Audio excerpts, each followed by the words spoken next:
2025 से फरवरी में बसंत पंचमी कब है? नोट कर ले सही डेट।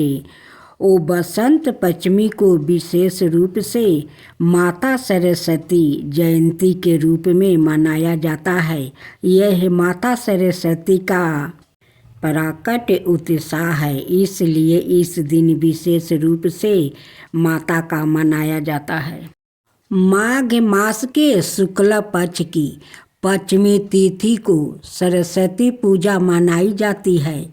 इसी दिन से बसंत ऋतु की शुरुआत होती है। बसंत पंचमी को लेकर इस साल असमंस की तिथि है। इस साल पंचमी तिथि 2 फरवरी को सुबह 9:14 से शुरू हो रही है, जो 3 फरवरी को 6:52 तक रहेगी। उदय तिथि के अनुसार बसंत पंचमी 3 फरवरी को मनाई जाएगी। देश के कुछ हिस्सों में 2 फरवरी को तो कुछ हिस्सों में 3 फरवरी को बसंत पंचमी मनाई जाएगी। बसंत पंचमी का दिन माता सरस्वती को समर्पित है। इस दिन माँ सरस्वती की पूजा अर्चना की जाती है। माता सरस्वती को ज्ञान, संगीत, कला, विज्ञान और दिलप कला की देवी माना जाता है।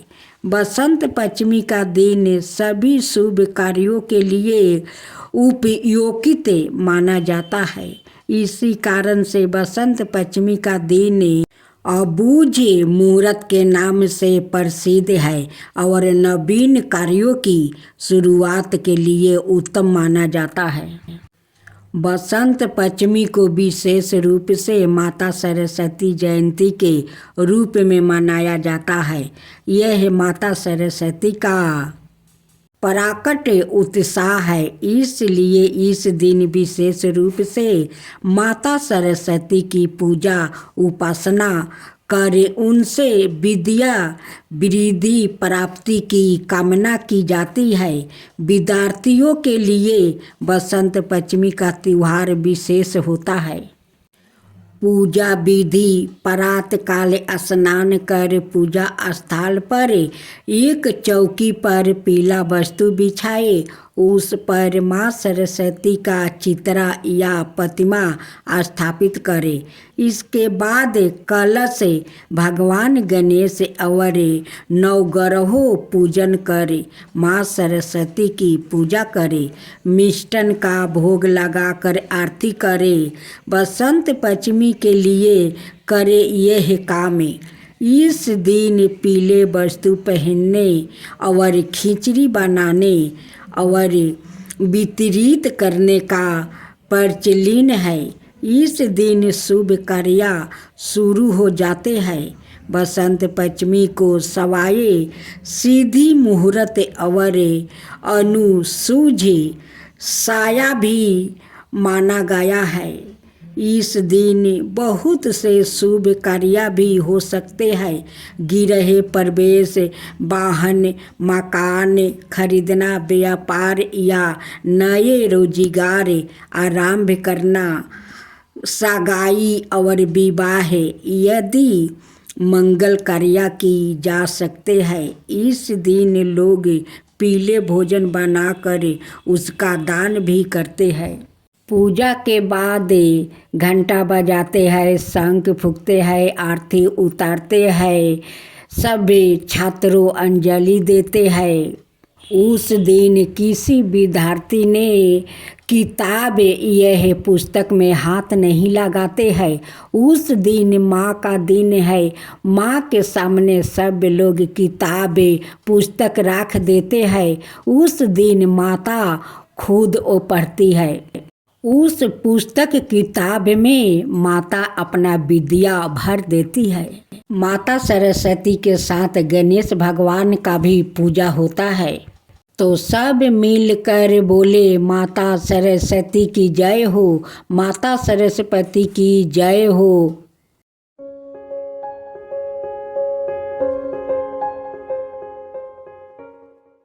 आज आप सुने एक सेठ जी का और एक गरीब लड़का का कहानी। एक सेठ सेठानी थे, वो बहुत धार्मिक थे, दान पुण्य करता था, भिखू भिखार का भोजन भी खिलाता था, वो सभी प्रजा का देखभाल भी करता था। लेकिन सेठ जी का कोई संतान नहीं था। उस लिए सेठ जी थोड़ा उदास रहा करते थे। एक दिन सेठ जी कहीं जा रहे थे, उसी रास्ता में एक बालक मिला। वो बालक आकर सेठ जी से कहते हैं कि साहेब मुझे 1 रुपया दे दीजिए। अब उस बालक को बात सुनकर सेठ जी कहने लगे कि बालक 1 रुपया से तुम्हारा क्या होगा। वो कहने लगा कि 1 रुपया से मेरा पेट भर जाएगा, तो मेरे लिए 1 रुपया बहुत ज्यादा है साहेब। सेठ जी कहने लगे कि बालक अगर 1 रुपया का जगह मैं तुम्हें 2 रुपया दूं तो बालक कहने लगा कि साहेब तब तो मैं किसी के पास हाथ अपना नहीं फैलाऊंगी। फिर सेठ कहने लगे कि अच्छा बालक 2 रुपया के जगह अगर मैं 10 रुपया दूं तो तब फिर बालक कहने लगा कि साहेब तब तो मैं किसी के पास कभी अपना हाथ नहीं फैलाऊंगा। फिर सेठ जी पूछा कि अच्छा बालक मैं 10 रुपया का जगह अगर तुम्हें 100 रुपया दूं तो तब बालक कहने लगा कि साहेब ये एहसास मैं कभी आपको नहीं भूलूंगा और नहीं किसी भी मैं कभी हाथ फैलाऊंगा। सेठ जी जब उस बालक को 100 रुपया दिया तो बालक सेठ जी को कहता है कि साहेब जब आपको मेरा जरूरत पड़ेगा उस दिन मैं आपका सामने जरूर उपस्थित हो जाऊंगा। बालक ये बात कहकर चला गया। जात जात देखता है कि रास्ते में एक शिक्षक विद्वान है, वो बहुत बड़ा ज्ञान देता है। बालक सोचा कि मैं भी जाकर उस विद्वान से मैं भी थोड़ा ज्ञान ले लेता हूँ। वो बालक उस विद्वान के पास जाते हैं और कहते हैं कि साहेब मुझे भी अपना कुछ ज्ञान दे दीजिए।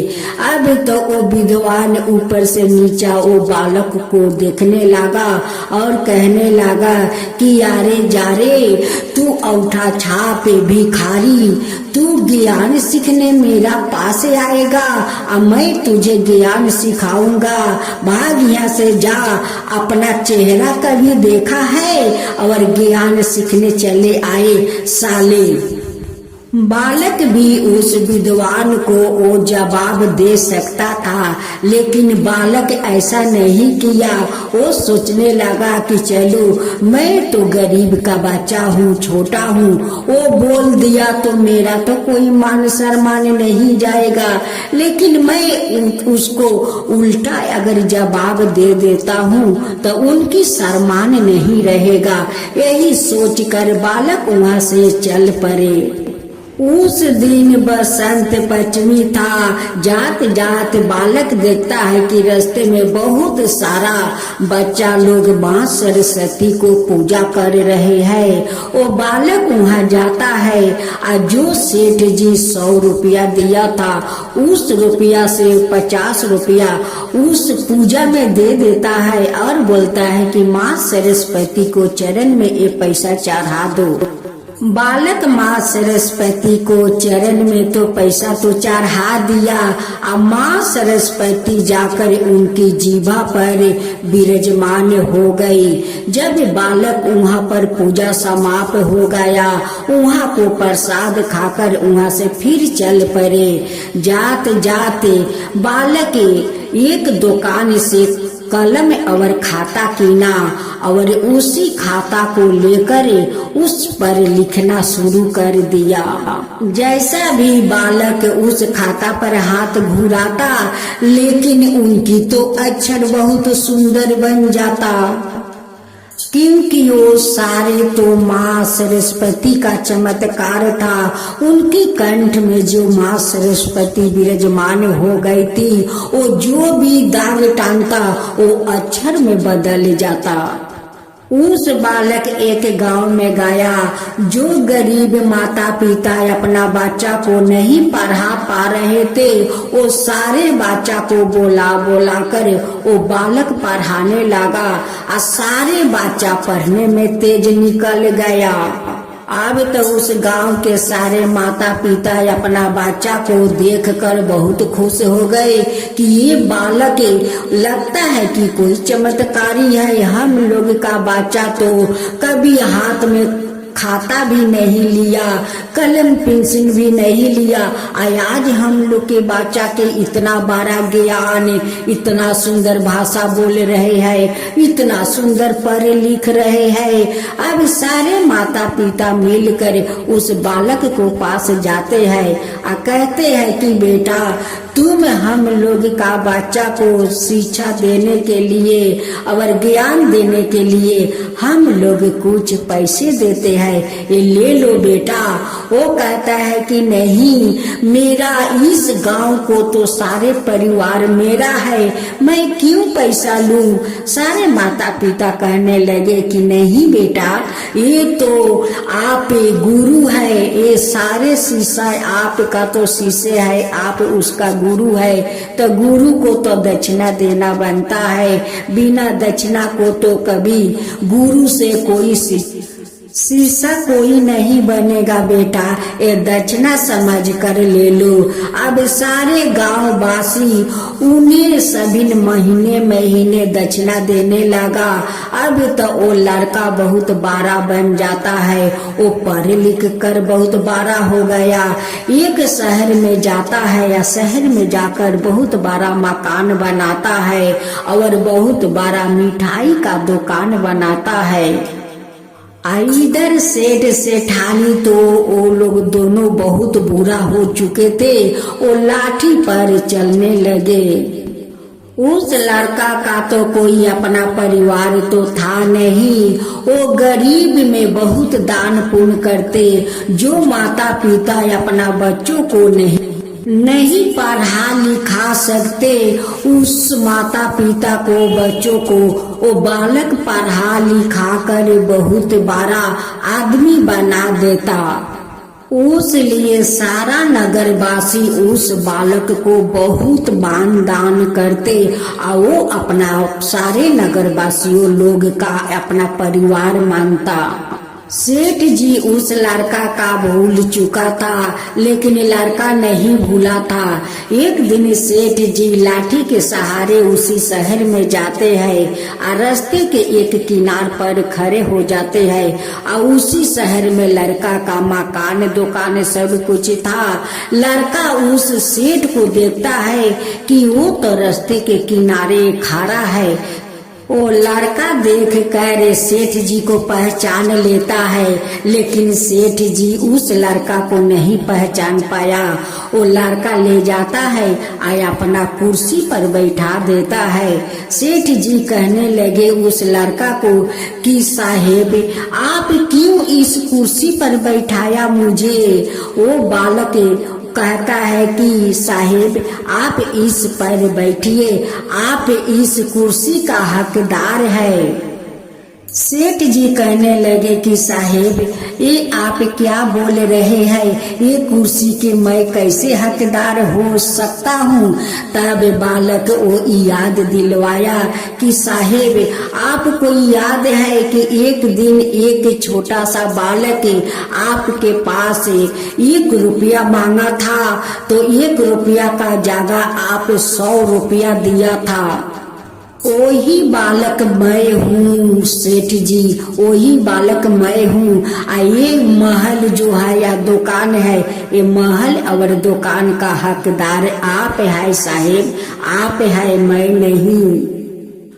आपको तो याद होगा साहेब कि जब आप मुझे 100 रुपया दिया तो मेरे माथे पर हाथ रख कर आप आशीर्वाद दिया था कि जो कहीं रहो जाओ तुम सुखे रहो। मैं भी वादा किया था कि मेरा जब जरूरत पड़ेगा तब मुझे आप याद कीजिए, मैं जरूर हाजिर हो जाऊंगा। ये दुकान और मकान जो देखते हैं, ये दुकान और मकान को तो साहेब आप ही मालिक है। अब तो सेठ जी उस बालक को अपना बुक से लगा कर पुका फाड़ कर रोने लगा कि बेटा बस कर, बेटा बस कर, आज तू इतना बड़ा बन गया है, मैं तो बहुत खुश हूँ रे बेटा, बहुत खुश हूँ। बालक सेठ जी को उनकी घर ले जाते हैं या घर ले जाकर राजा रानी को पोशाक पहनाते हैं या पहनाकर रथ पर बैठाकर आदर सम्मान से सेठ सेठानी को अपना घर में ले आते हैं।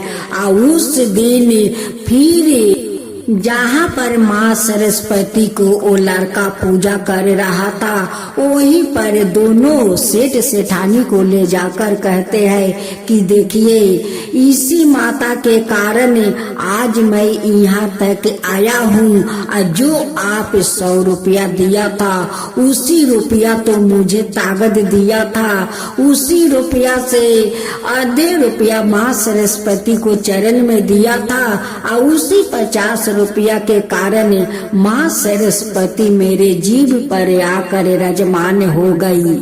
सेठ कहने लगे कि देखो बेटा, तुम मुझे साहिब करके मत बुलाओ, देखो मेरा तो कोई संतान नहीं है और तुम्हारा कोई अपना परिवार नहीं है, तुम मेरा बेटा हो, अपना बेटा हो, तुम माता पिता कहकर बुलाओ बेटा। लड़का कहने लगे कि माता पिता देखिए आज बसंत पंचमी है, आज माँ सरस्वती का पूजा है, आज हम सारे परिवार मिलकर धाम धूम से माँ सरस्वती को पूजा करते हैं। अब सेठ सेठानी अपना बेटा बना लिया, सभी परिवार मिलकर माँ सरस्वती को बहुत धूमधाम से पूजा करते हैं। सेठ सेठानी सरस्वती जी को हाथ जोड़कर कहते हैं, हे माँ सरस्वती, आज मेरा बेटा को आप इतना बड़ा बनाया, पढ़ा लिखा करे, आपको मैं कोटि कोटि धन्यवाद करता हूँ माता। सारे नगर वासियों को, संतान को ऐसे ही पढ़ा लिखा कर माता बड़ा बना दीजिए, अपना ज्ञान दीजिए, अपना विद्या दीजिए, ऐसे ही दीजिए जैसे आप मेरा बेटा को दिया वैसे ही सबको बेटा को दीजिए माता। सेठ सेठानी अपना बेटा को लेकर धाम धूम से माँ सरस्वती को पूजा करते हैं। सारा नगर वासी को बुलाकर वहाँ पर प्रसाद बांटते हैं। सब लोग बहुत खुशी थे, बहुत खुश हो गया और कहने लगे कि हे माँ सरस्वती, जैसे आप इस बालक को पढ़ा लिखा कर विद्वान बनाया वैसे सबका बच्चा को बनाना, हे माँ सरस्वती सबको बनाना। जो आपका कथा कहे, जो सुने, जो हुंकर भरे, उन सब के ऊपर वैसे ही कृपा करना, हे माँ सरस्वती सबका ऊपर ऐसे ही कृपा करना। माँ सरस्वती की जय हो, माँ सरस्वती की जय हो।